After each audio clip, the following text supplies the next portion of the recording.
Em nome do Pai, do Filho e do Espírito Santo. Amém. Vinde, Espírito Santo, e enchei os corações dos vossos fiéis, e acendei neles o fogo do vosso amor. Enviai o vosso Espírito, e tudo será criado, e renovareis a face da terra. Oremos.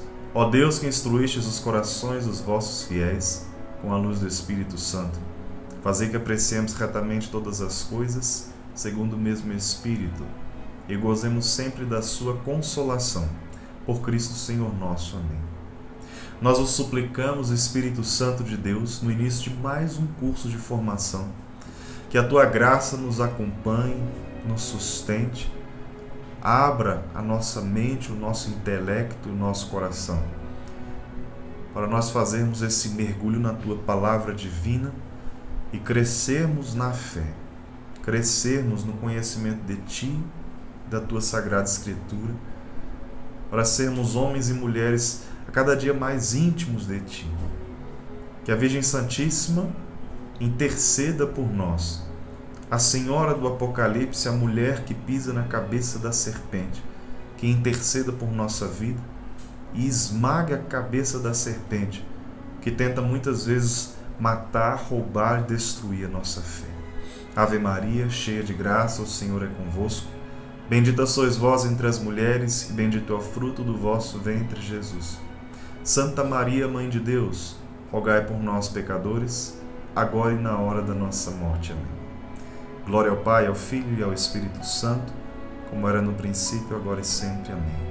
Nossa Senhora, sede da sabedoria, rogai por nós. Em nome do Pai, do Filho e do Espírito Santo. Amém! Que alegria estarmos juntos iniciando mais um curso de formação pela Academia da Fé, agora em um livro da Bíblia apenas, o último livro da Bíblia, o livro de Apocalipse, livro tão misterioso, tão discutido, tão comentado, de maneiras diversas, às vezes até de maneiras pejorativas e de maneiras que não convém à fé católica, mas nós vamos desmistificar aqui o que é essa leitura apocalíptica, o que é de fato o livro do Apocalipse e perceber que é uma beleza. Esse grande escrito de São João é lindíssimo e profundo. É um livro que alimenta nossa alma, nossa espiritualidade. Vamos juntos fazer essa caminhada, né? E a primeira coisa que nós precisamos aprender, estarmos atentos, é que o autor, ou melhor dizendo, o coautor, porque o único autor é Deus, o autor que dá suporte ao verdadeiro autor é São João. São João Evangelista, aquele grande homem que, quando caminhou com Jesus Cristo nessa terra, era nada mais nada menos do que um jovenzinho, o mais novo dos apóstolos. E eu não posso deixar de falar no início dessa aula desse grande homem de Deus. São João, ele viveu uma experiência diferenciada. Ele, logo de cara, era o apóstolo mais novo, o chamado pelo próprio Jesus de o discípulo amado, o qual reclina a cabeça no peito do mestre. E Jesus, ele conduz João a algumas experiências muito íntimas dele. E a experiência mais íntima, talvez, foi aquela da qual ele estava ali, aos pés da cruz, junto com a Virgem Maria, experienciando todo aquele sofrimento, o calvário de Nosso Senhor. São João, ele, diferente dos outros apóstolos, ele viveu muitos anos a mais. Os outros apóstolos, eles morreram antes de João. Ele foi o último apóstolo a morrer. E São João, por ter vivido muito tempo, ele também viveu um processo de amadurecimento impressionante na fé. O Apocalipse é escrito no fim da vida de São João. Quando ele escreve Apocalipse, ele provavelmente ele estava em uma das suas prisões, em uma ilha, vivendo um momento de solidão com Deus, um momento de recolhimento absoluto, porque mesmo preso, um homem como esse, ele não fica atormentado, desesperado com a vida encarcerada por dentro. são só grades externas. Ele está ali vivendo um recolhimento com o seu Senhor, crescendo cada vez mais nessa intimidade. E ali, naquela sua experiência íntima de Deus, ele recebe de Deus essas visões apocalípticas. São João também escreve um evangelho. Quem fez o curso dos evangelhos sinóticos e depois o módulo dos escritos joaninos percebeu como a escrita de São João se destaca de todos os outros. Ele é tido como grande autor espiritual do Novo Testamento, que traz uma teologia muito densa, muito complexa e muito diferenciada da teologia dos evangelhos sinóticos. São João, ele é o grande apóstolo do amor. E além do evangelho, ele também escreve as suas cartas, a carta de São João, que está lá no fim da Bíblia, primeira e segunda carta de João. E nas suas cartas também ele traz uma grande teologia que tem consonância com o evangelho. João é aquele que diz: no princípio era o verbo e o verbo se fez carne. São João é aquele que diz: Deus é amor e todo aquele que ama permanece em Deus. Meus irmãos, a teologia de São João, ela nos leva a um novo estágio de vida espiritual, de caminhada com Cristo, sabe? O Apocalipse não é diferente disso. Sabe a impressão que muitos têm que o Apocalipse, por ser um livro misterioso, cheio de simbolismo, é um livro que não faz diferença na minha vida. Muitos não leram o Apocalipse nenhuma vez. Outros leram e não entenderam muito bem. Outros se esforçaram por entender. O Apocalipse, ele é um livro escrito por São João. Ele tem a mesma profundidade de todos os escritos de São João. A questão é que nós precisamos recorrer à autoridade da igreja, ao magistério da igreja, que interpreta a Sagrada Escritura para nós. Nós, católicos, não caminhamos sozinhos na Bíblia. Nós somos filhos da igreja e a igreja nos dá a interpretação, a hermenêutica da palavra de Deus. E assim nós vamos compreendendo com profundidade o que significa o Apocalipse. Por isso, eu vou apresentar, como todo curso eu apresento, o nosso material didático. Eu sempre, nas aulas de Bíblia, eu uso a Bíblia de Jerusalém. Porque é a melhor de todas? Não, mas ela é uma Bíblia clássica, comum aos estudantes de teologia, de maneira especial por sua linguagem e por suas notas de rodapé. Olha, aqui está o texto e aqui estão as notas de rodapé. Ela tem muito complemento teológico nessas notas de rodapé, por isso eu uso bem a Bíblia de Jerusalém. E um livro de apoio, que eu usei também em todos os outros módulos de Bíblia, que é esse aqui, Chave para a Bíblia, do Wilfrid J. Harrington, da Paulus. É um livro muito bom, é um manual de Bíblia maravilhoso e muito didático, pedagógico. Eu vou usar ele para nos apoiar nesse curso de Apocalipse. E depois de falar um pouquinho de São João, e nós já sabemos que João, ele é o autor de Apocalipse, nós vamos falar um pouquinho agora, amparados no livro, da forma literária, a forma literária desse texto. Como todo curso de Bíblia, eu faço na primeira aula uma introdução, uma base teológica, para depois nós irmos para o texto. Tá bom? Ainda mais o Apocalipse, que é um texto muito simbólico. Nós vamos ter uma base teológica hoje. A partir das próximas aulas nós vamos tocar diretamente a Bíblia, o texto. Isso é importante. Tudo bem? A primeira coisa que o livro nos ensina é sobre o significado da palavra Apocalipse. O que significa a palavra Apocalipse, que é uma palavra grega, significa revelação. E isso já é algo muito importante de se compreender. A palavra Apocalipse significa aquilo que é toda a Sagrada Escritura. Toda a Bíblia, ela é revelada por Deus. Ela é uma revelação. A palavra Apocalipse, ela significa justamente isso.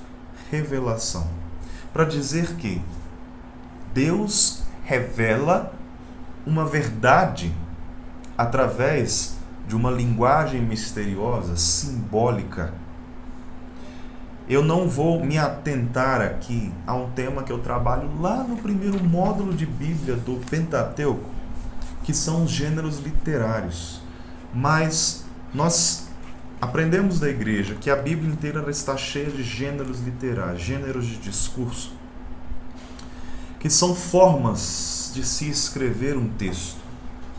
Se eu vou falar aqui e contar para vocês uma história, e eu quero contar para vocês a história da Terceira Guerra Mundial, onde os Estados Unidos invadem o Brasil. Inventei agora. Eu, Renato, vou escrever essa história. Eu, com as minhas características. Então eu escrevo, olha, os Estados Unidos, que se considera a maior potência mundial, declarou guerra e vai invadir o Brasil. E o que nós vamos fazer? Nós não temos um poder militar semelhante ao deles, não vamos correr perigo, vamos nos abrigar, minha gente. E eu escrevo assim. Guarda aqui esse texto do Renato. Agora eu chamo um amigo jornalista e ele vai escrever um relato jornalístico sobre esse fato. E ele vai escrever com todas aquelas características de um jornalista, de um texto jornalístico, usando datas, usando detalhes cronológicos, evidências históricas, etc, etc. E ao mesmo tempo, guarda esse outro texto, eu vou chamar um amigo, um contador de histórias, que vai escrever uma epopeia. E ele escreve mais ou menos assim: levantou-se um gigante do norte, despertou de seu sono, levantou-se de seu castelo, desembainhou sua grande espada e apontou para o reino do sul e disse: guerra! Esse gigante é terrível, seus olhos têm fogo. Os reinos do sul são como formigas aos seus pés, e todos se abalam e se estremecem diante do furor de sua ira. 3 histórias. A contada pelo Renato, a contada pelo jornalista e essa epopeia. Meus irmãos, todas elas dizem a mesma coisa e a mesma verdade. Todas elas. Os Estados Unidos vão atacar o Brasil em uma guerra. Agora, veja como muda o gênero literário. Existe gigante com olhos de fogo? Não existe, mas existe a verdade por trás desse texto. É uma epopeia, é um gênero de discurso. Veja que a literatura apocalíptica, ela traz uma verdade revelada, porque Apocalipse significa revelação. Se é revelada, não é uma história inventada. É uma história revelada. Deus diz, Deus mostra, Deus revela. Meus queridos, aí eu já não posso dizer mais nada, é uma questão de fé. Se Deus está dizendo, o que eu faço com isso? Eu questiono ao ponto de achar que Deus está errado? Porque questionar a palavra no sentido de querer entender a sua interpretação é saudável, a teologia faz isso. Mas questionar no sentido de duvidar da autoridade de Deus? Eu não acredito em Deus?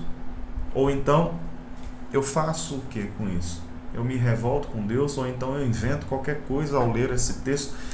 Ler o Apocalipse é ler a palavra de Deus revelada, então eu preciso sim acolher esse texto com o peso que ele tem. É revelação. Revelação. Mas essa revelação passa por um gênero literário, assim como todos os outros livros da Bíblia. E esse gênero é o gênero apocalíptico, que se vale de muitos símbolos, de uma linguagem extremamente simbólica. Parece, a uma primeira vista, um texto complicado. Para mim, que sou um leigo, que não tenho um grande estudo de Bíblia, ou às vezes nenhum, que minha catequese foi apenas aquela para fazer a primeira comunhão, crisma, receber os sacramentos, ler o Apocalipse parece ser algo complicado. Mas, meus amados, eu repito, nós temos a Mãe Igreja ao nosso lado e ela interpreta para nós, ela nos ensina. E é isso que vamos fazer aqui. Não é o Renato quem vai inventar o que é o Apocalipse para vocês. É a igreja. Eu estou lendo a teologia da igreja. Tudo bem? Seguindo, então, que entendemos que Apocalipse significa revelação, essas revelações elas são entregues por Deus a um que é chamado um vidente. João, então, é um vidente, que ele recebe a mensagem por Deus, seja direto por Deus ou por um anjo que o entrega. Entenda quantos homens e mulheres na Bíblia foram videntes. Inclusive profetas do Antigo Testamento tiveram visões. Nós vamos ver ainda hoje nessa aula uma visão de Daniel, que está lá no Antigo Testamento, em uma literatura apocalíptica, porque o Apocalipse não é só o último livro da Bíblia. A literatura apocalíptica aparece já no Antigo Testamento, sobretudo nos 2 últimos séculos antes de Cristo. Então, Deus dá suas visões ao chamado vidente, a um homem ou uma mulher que recebe isso de Deus. A revelação se ocupa quase sempre com o desenvolvimento da história, culminando no fim deste mundo e apontando os mistérios do futuro. Veja que o Apocalipse ele faz uma leitura da história, mas ele não termina aqui. Ele aponta para o fim desse mundo. Nós aprendemos que a Sagrada Escritura nos traz o plano de Deus para a humanidade. Cria, lá em Gênesis, a humanidade em uma perfeição absoluta, em uma comunhão absoluta com Ele. Mas o homem, seduzido por Satanás, ele rompe com essa comunhão divina. Deus nos cria em perfeição, inclusive nos dotando do dom da liberdade. Isso é perfeição divina. Assim, o homem, seduzido pelo maligno, ele fere essa perfeição que Deus lhe dá e perde muitas coisas, inclusive a visão beatífica, ver Deus face a face. E agora, como é que ficamos? Em um mundo distorcido, em um mundo marcado pelo pecado. E o Apocalipse ele faz uma leitura da história, dizendo assim, sim, existe um plano de Deus perfeito, um plano de amor, onde a humanidade criada, a imagem e semelhança dele, será um só com ele, uma só com ele, em comunhão de amor. E ele aponta no fim do livro que isso, de fato, é uma realidade, se tornará concreta, plenamente concreta, no fim dos tempos. Já acontece a salvação da humanidade corrompida pelo pecado com a vitória de Cristo. Cristo, o Cordeiro imolado. A imagem do Cordeiro que aparece tanto em Apocalipse.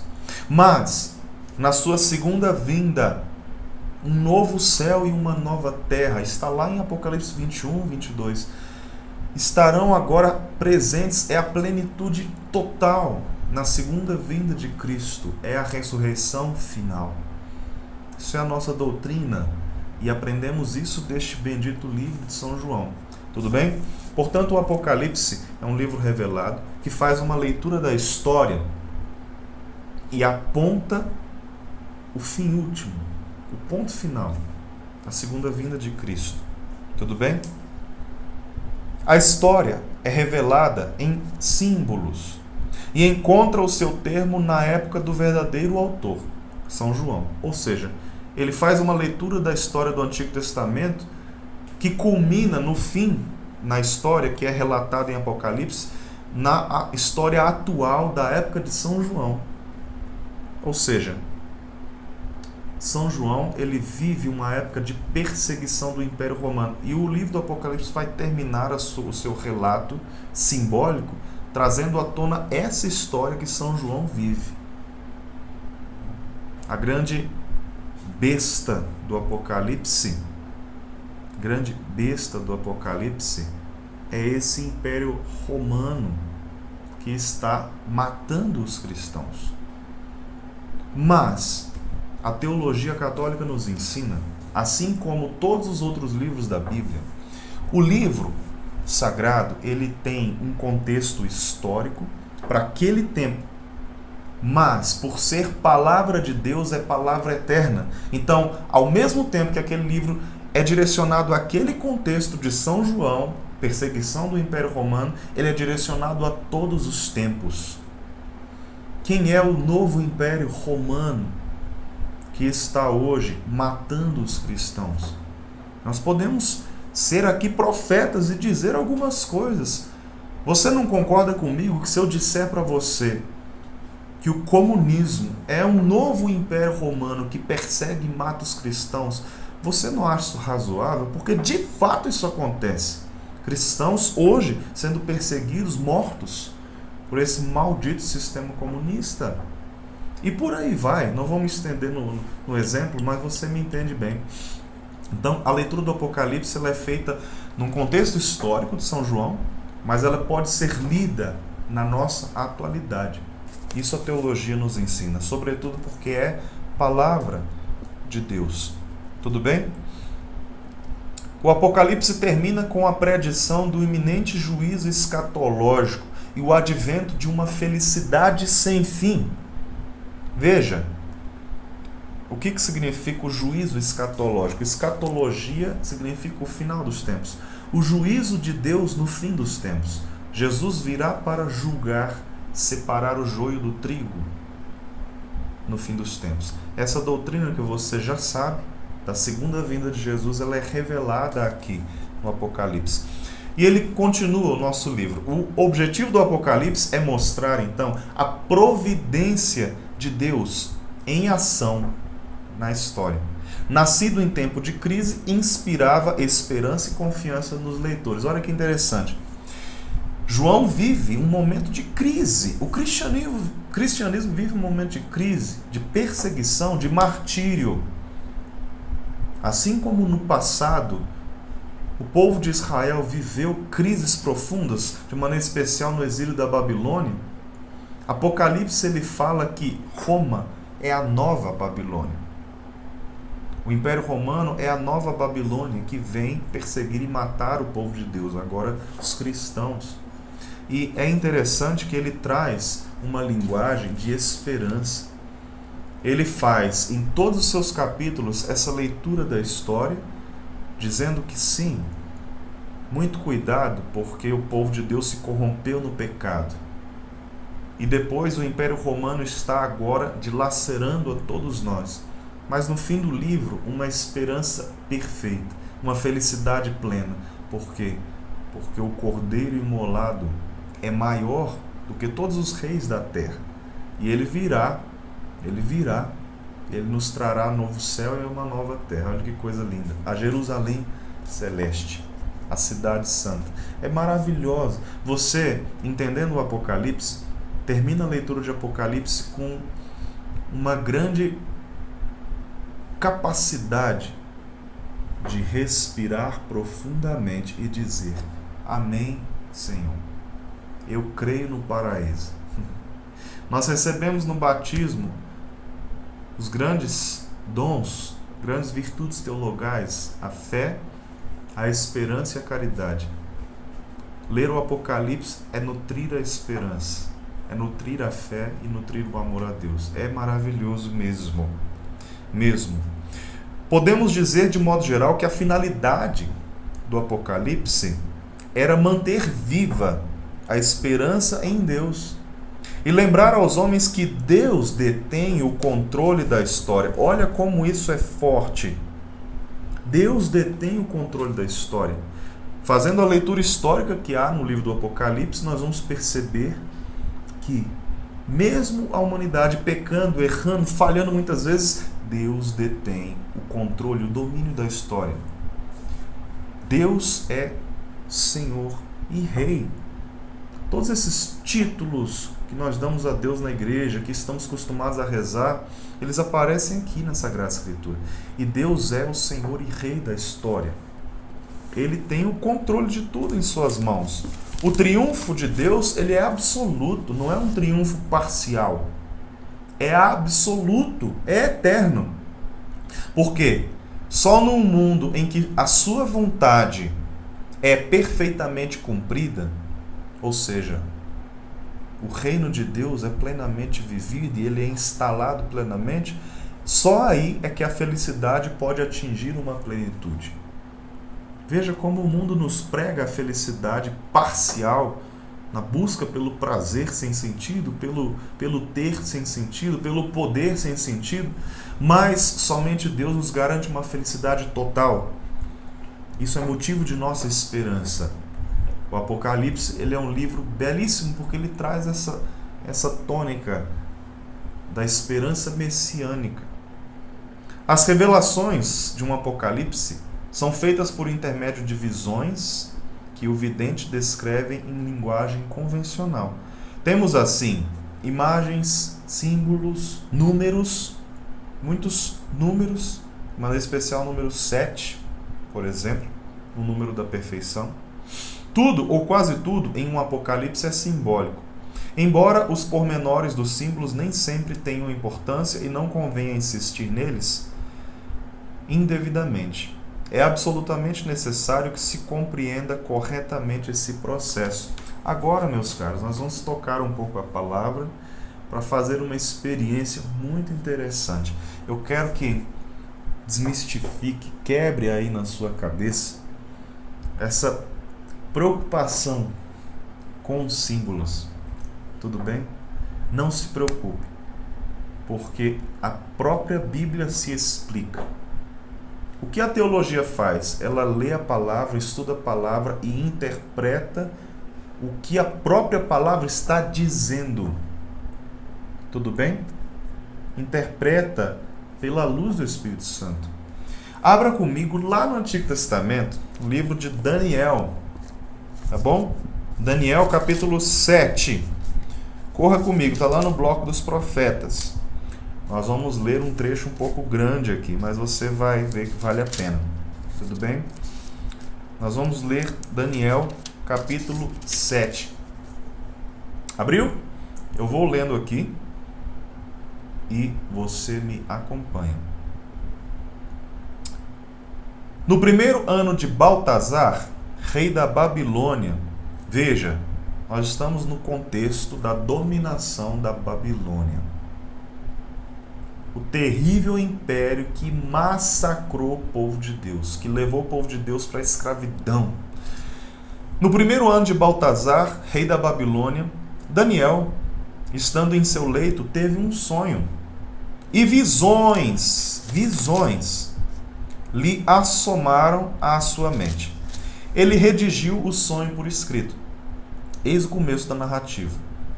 Tomou a palavra Daniel, dizendo: Eu estava contemplando a minha visão noturna, quando vi os 4 ventos do céu que agitavam um grande mar.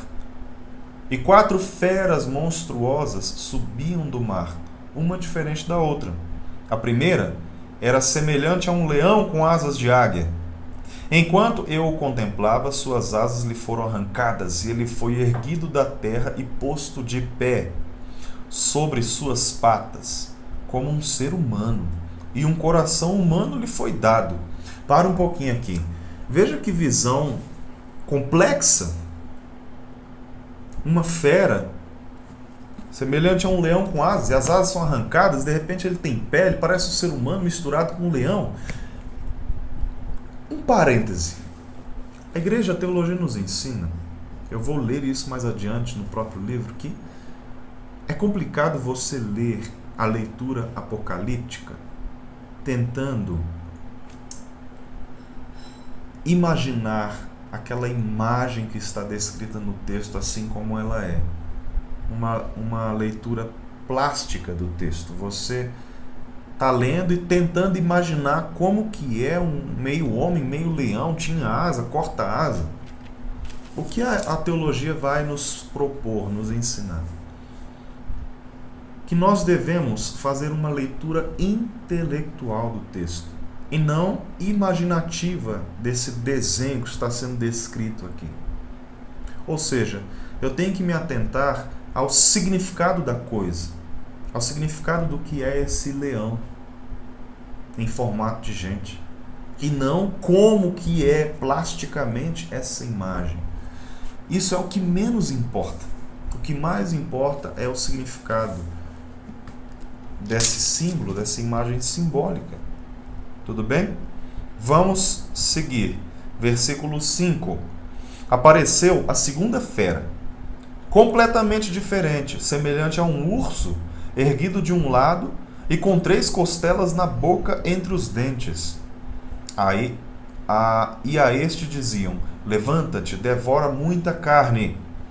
Depois disso, continuando eu a olhar, vi ainda outra fera, semelhante a um leopardo, que trazia sobre os flancos 4 asas de ave. Tinha também 4 cabeças, e foi-lhe dado o poder. A seguir, ao contemplar essas visões noturnas, vi a 4ª fera, terrível, espantosa e extremamente forte, com enormes dentes de ferro. Comia, triturava e calcava aos pés o que restava. Muito diferente das feras que a haviam precedido, tinha esta 10 chifres. Alguma semelhança com Apocalipse, quem já leu? Enquanto considerava esses chifres, notei que surgia entre eles ainda outro chifre pequeno, diante do qual foram arrancados 3 dos primeiros chifres pela raiz. E neste chifre havia olhos como olhos humanos, e uma boca que proferia palavras arrogantes. Uma visão complexa, né? Quando a gente lê uma linguagem tão simbólica, às vezes já bate um desânimo e fala assim: ixi, como é que eu vou entender um trem complicado desse? Espera, eu vou desenhar no papel. Vamos fazer um desenho? Como é que é a característica da 4ª fera? Um leopardo. Vou desenhar um leopardo com 4 asas de ave, tá bom? Desenha aí. Um leopardo, 4 asas de ave. Tinha também 4 cabeças. Um leopardo de 4 cabeças e 4 asas de ave, com dentes de ferro. Triturava e calcava aos pés o que restava. Vixe!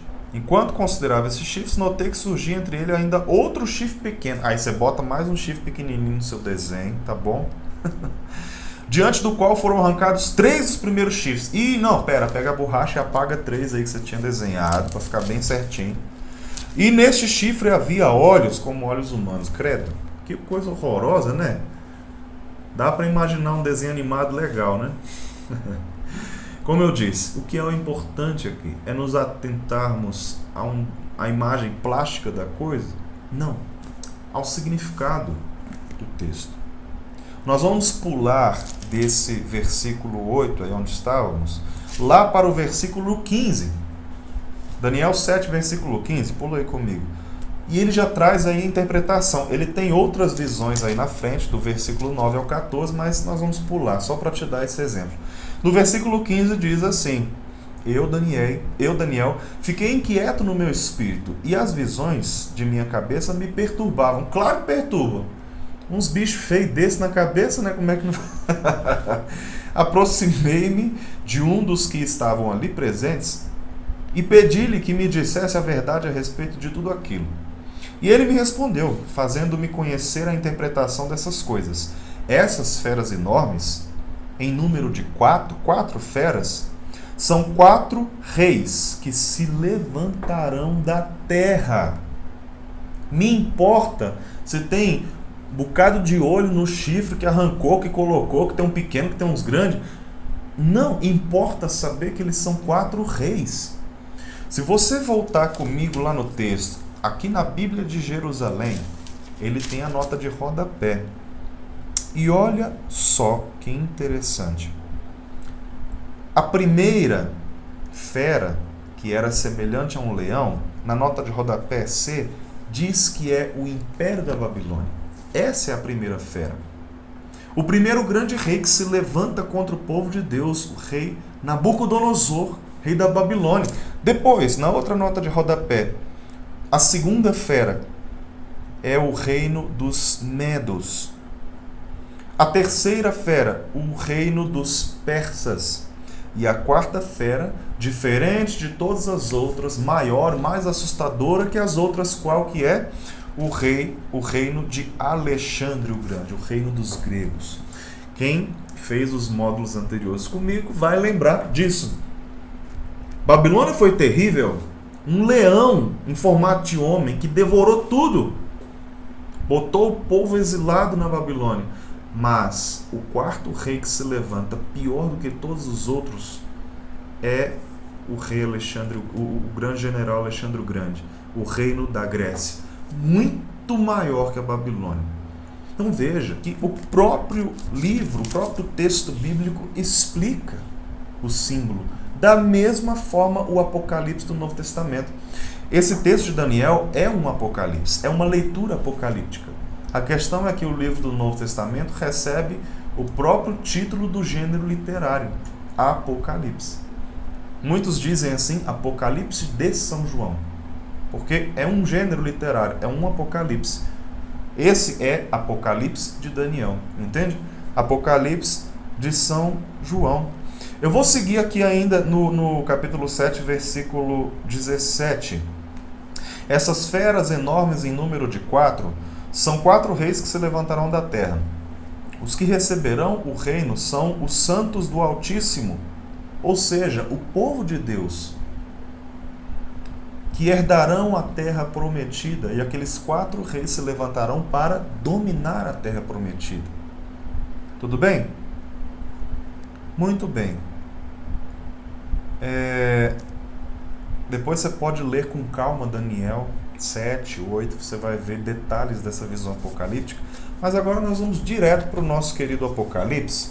Abra comigo agora Apocalipse 13. Eu sei que a gente não viu todo o livro ainda, mas nós vamos direto para o 13, a título de entendimento dessa explicação que eu estou te dando dos símbolos. E você vai ver agora a mesma coisa que vimos em Daniel no livro de Apocalipse. Corra lá, Apocalipse 13. Num texto anterior, aparece para nós a famosíssima passagem no Apocalipse 12 da mulher e o dragão. Quem é o dragão? Interpretando logo aqui para ti, é Satanás. Tudo bem? A mulher que esmaga a cabeça da serpente. A mulher que é a nova Eva, a Virgem Maria. Tudo bem? Deus cria homem e mulher. Quem foi a primeira mulher chamada Imaculada? A primeira Imaculada não foi Maria, foi Eva. Eva foi criada e concebida por Deus sem o pecado original, imaculada. Mas ela peca e entra nela a mácula do pecado. Maria é a nova Eva porque ela recebe de Deus a graça que Eva recebeu, a graça de ser imaculada. Mas assim como Eva pecou, Maria também poderia ter pecado, mas ela lutou o bom combate e escolheu não pecar. Foi obediente ao Senhor. Por isso, aqui no Apocalipse aparece a imagem da mulher, a Eva que foi restaurada em Maria. A mulher do Apocalipse é a Virgem Imaculada. Ela pisa a cabeça dessa serpente, que é Satanás, o demônio.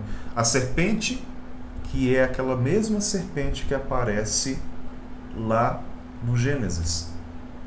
Serpente, de novo, eu não vou imaginar a imagem plástica da serpente, porque no Gênesis aparece a imagem de uma cobra enrolada na árvore, como o povo costuma desenhar por aí. No Apocalipse, a imagem de um grande dragão com cabeça e tal. A questão é a serpente. E qual é a interpretação disso? A serpente do Gênesis, o demônio. A serpente do Apocalipse, o demônio. A mulher do Gênesis, a Imaculada, Eva. A mulher do Apocalipse, a Imaculada, Maria. Eva, seduzida pela serpente, pecou e ficou maculada pelo pecado. A mulher Maria, Jesus, quando a chama mulher, e no Evangelho de João ele usa essa expressão, mulher, eis aí teu filho. A mulher do Novo Testamento, a Virgem Maria, ela também é tentada pela serpente, mas ela não pecou, por isso, vitória. Vitória.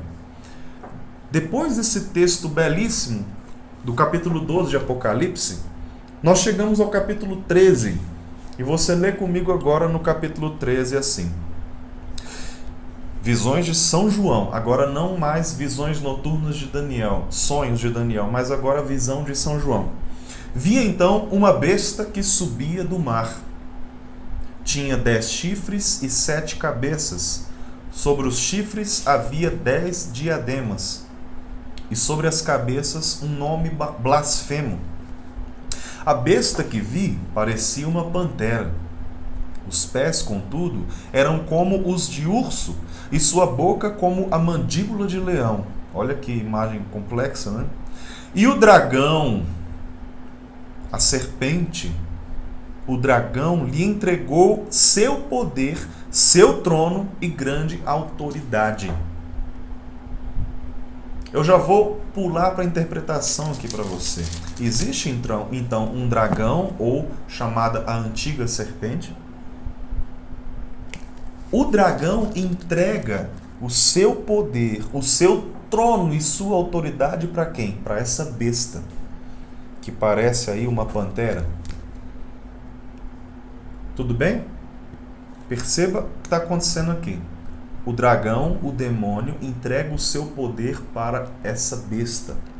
Um novo personagem que aparece. Entrega o seu trono para essa besta. Olha que coisa delicada. Bom, você já viu então que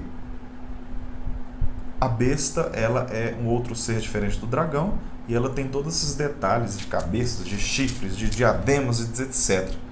Segue aí comigo no versículo 3. Uma de suas cabeças parecia mortalmente ferida, mas a ferida mortal foi curada. Cheia de admiração, a terra inteira seguiu a besta e adorou o dragão. A terra inteira seguiu a besta e adorou o dragão, que deu para a besta o seu poder. Vai gravando aí o contexto na cabeça, tá bom? E adorou o dragão por ter entregue a autoridade à besta. E adorou também a besta, dizendo: quem é comparável à besta e quem pode lutar contra ela? Para por aí. Quem é comparável a essa grande besta e quem pode lutar contra ela? Toda a terra, todos os povos da terra estão adorando o dragão por causa da besta e adorando a própria besta, dizendo assim: quem pode lutar contra essa terrível besta? Quem? Você vai pular comigo agora diretamente para o capítulo 17. 17. Ok? No capítulo 17 aparece aí o título, a prostituta famosa. Além da imagem simbólica da besta e também do dragão, agora ele usa a expressão de uma prostituta. Diz assim, versículo 1. Um dos 7 anjos das 7 taças, outros símbolos que vamos ver depois, veio dizer-me: vem, vou mostrar-te o julgamento da grande prostituta, que está sentada à beira de águas copiosas. Os reis da terra se prostituíram com ela, e com o vinho da sua prostituição, embriagaram-se os habitantes da terra. Para por aí. Não vou me atentar a muitos detalhes, para ficar ainda mais fácil. Pula comigo agora para o versículo 8. Veja que, como no Daniel, agora no João ele vai fazer a interpretação, a própria Bíblia. O simbolismo da besta e da prostituta, ele vai interpretar para nós. Versículo 8. A besta que viste existia, mas não existe mais. Está para subir do abismo, mas caminha para a perdição. Os habitantes da terra, cujos nomes não estão escritos no livro da vida, desde a fundação do mundo, ficarão admirados ao ver a besta, pois ela existia, não existe mais, mas reaparecerá. Aqui, veja só, versículo 9. Aqui é necessária a inteligência que tem discernimento. As 7 cabeças, que se fala da besta que tem 7 cabeças, as 7 cabeças são 7 montes sobre os quais a mulher está sentada. Quem é a mulher? A grande prostituta. Não está se referindo à mulher, a Virgem Maria aqui, não. A mulher está sentada sobre a besta. A Virgem Maria pisou a cabeça do dragão. É outra história. Agora uma mulher sentada em cima dessa besta, com 7 cabeças. E veja, o que significa isso? Versículo 9, de novo. Aqui é necessária a inteligência que tem discernimento, tá? As 7 cabeças são 7 montes sobre os quais a mulher está sentada. Como você pode imaginar uma mulher sentada em cima de 7 montes? Imagina a natureza, 7 morros assim, uma mulher sentada em cima dos 7. É uma visão que não segue nenhuma lógica, mas significa o quê? A igreja precisa nos ensinar isso com muita tranquilidade, a sua interpretação. E também dizer que naquela época, quando o texto é escrito, essa expressão era muito comum no meio popular dos cristãos. A besta de 7 cabeças são as 7 colinas. Roma. Quem já estudou, teve curiosidade de ler? Se não, leia depois, pesquisa no Google, no YouTube, tem muita coisa boa. Roma, ela foi edificada sobre as famosas 7 colinas. Tudo bem? Eu tive a graça de ir em Roma e ver com os meus próprios olhos as famosas colinas onde Roma é edificada. Inclusive, o Vaticano está construído sob uma das colinas, a chamada Colina Vaticana. Muito bem. Roma é a cidade, capital do Império, edificada sobre 7 colinas. João mesmo está interpretando para nós, dizendo que a besta de 7 cabeças é Roma.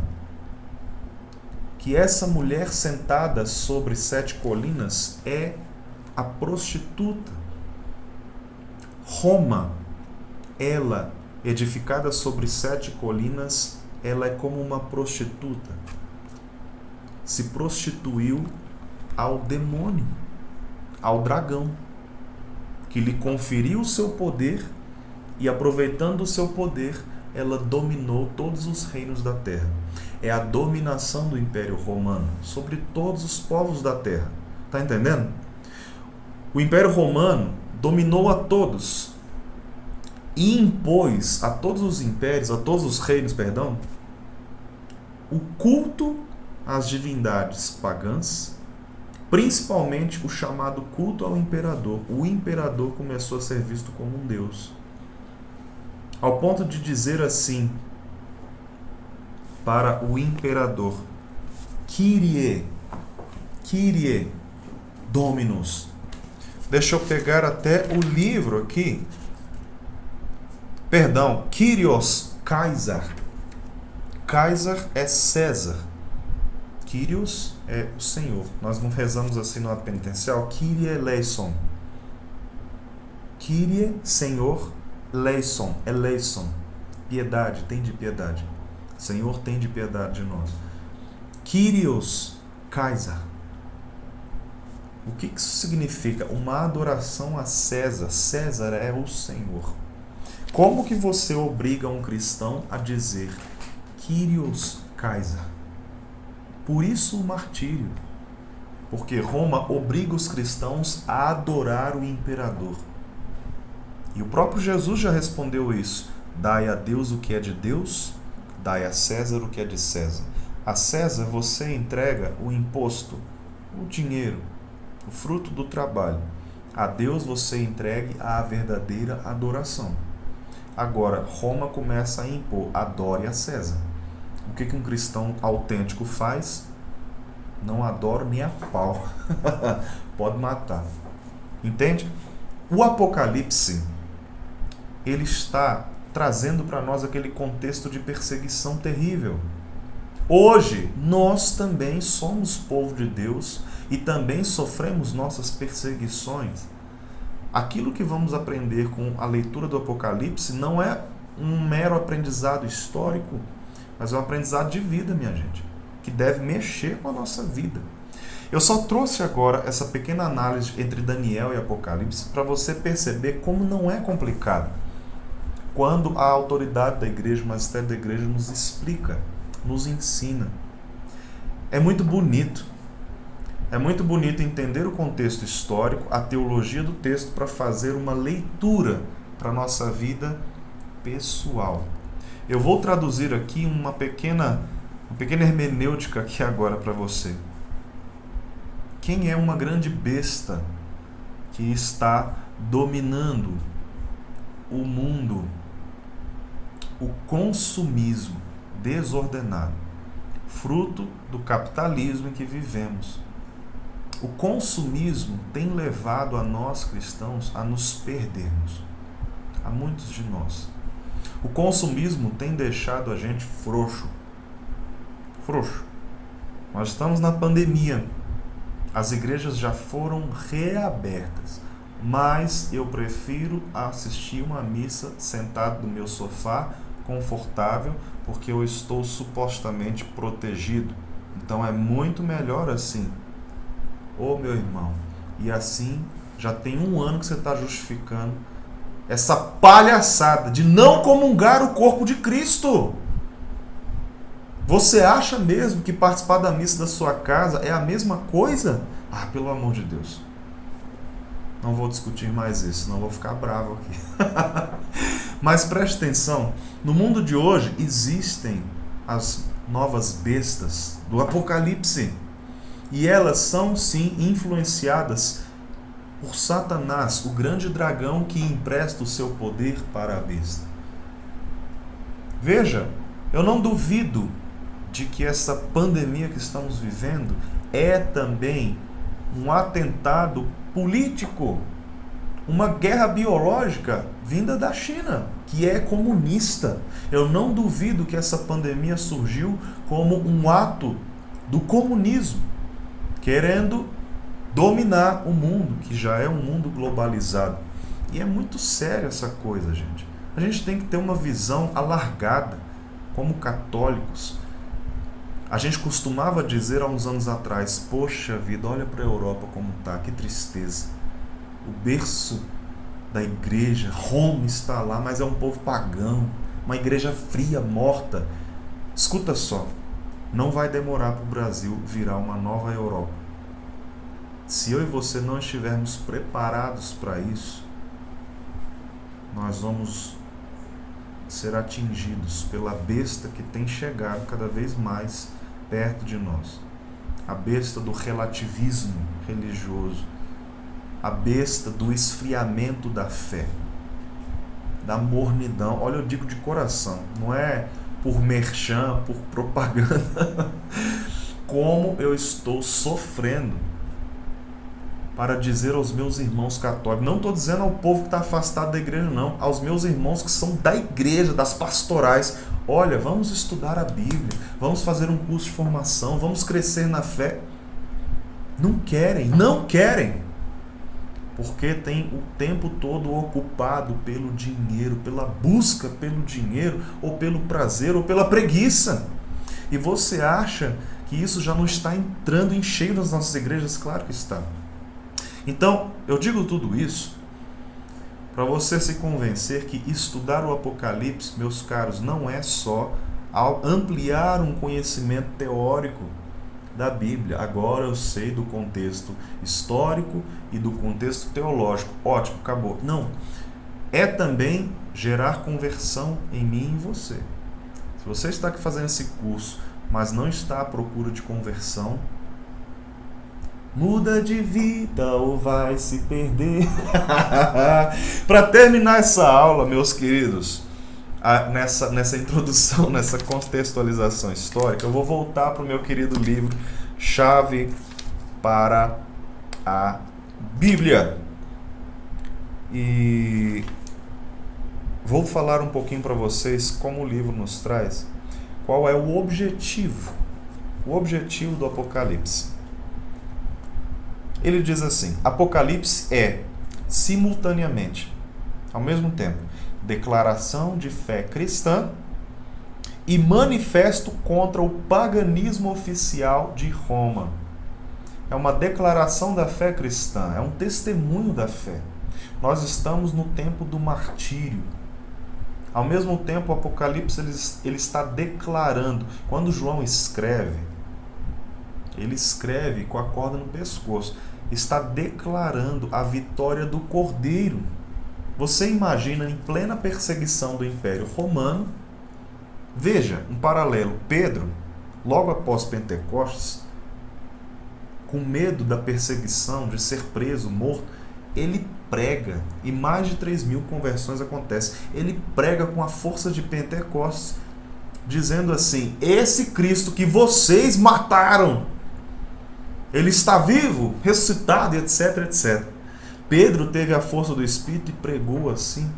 João, da mesma forma, pela força do Espírito Santo de Pentecostes, ele escreve um Apocalipse, declarando para aquele mundo pagão e romano: o Cordeiro triunfará.